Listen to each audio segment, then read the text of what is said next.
अस्सलाम वालेकुम। ऑनलाइन मालूमात यूट्यूब चैनल में खुश आमदीद। फ्रेंड्स, अगर आपको वीडियो पसंद आ जाए तो इस वीडियो को लाइक और शेयर जरूर कीजिएगा। चैनल ऑनलाइन मालूमात को सब्सक्राइब करना ना भूलिएगा। शुक्रिया। अब चलते हैं अपनी वीडियो की जानेब।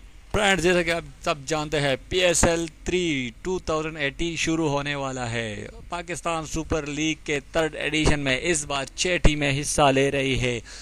इससे पहले दोनों एडिशन में 5 टीमें शामिल थी। इस बार मुल्तान सुल्तान्स की दबंग एंट्री हो गई है और 6 टीमें PSL 3 में मैचेस खेलेगी।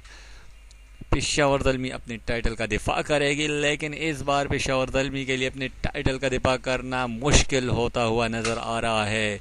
एक से बढ़कर एक बुरी खबर पेशावर ज़ल्मी के लिए है। पहले शाहिद खान अफरीदी ने पेशावर ज़ल्मी का साथ छोड़ा और कराची किंग्स को ज्वाइन किया। उसके बाद चैंपियन ट्रॉफी के हीरो हसन अली अनफिट हो गए हैं, जिसकी वजह से पेशावर ज़ल्मी की बॉलिंग लाइन को भी दचका लगा है।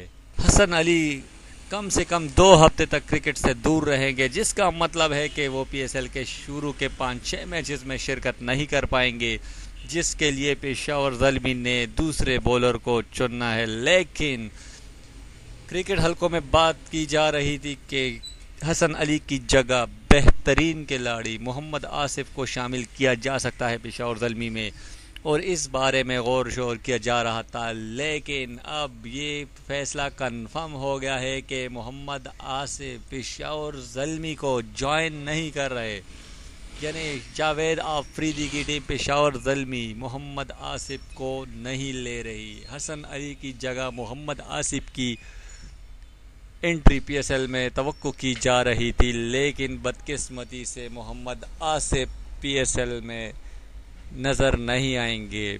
मोहम्मद आसिफ बिलाशुबा दुनिया के बेहतरीन बॉलरों में से एक बॉलर है, माने हुए बॉलर है, लेकिन स्पॉट फिक्सिंग केस के बाद अब तक उसकी इंटरनेशनल क्रिकेट में वापसी मुमकिन नहीं हो सकी। मोहम्मद आसिफ PSL 3 में तवक्को की जा रही थी कि वो पेशावर ज़ल्मी की जानिब से खेले, लेकिन मुमकिन नहीं।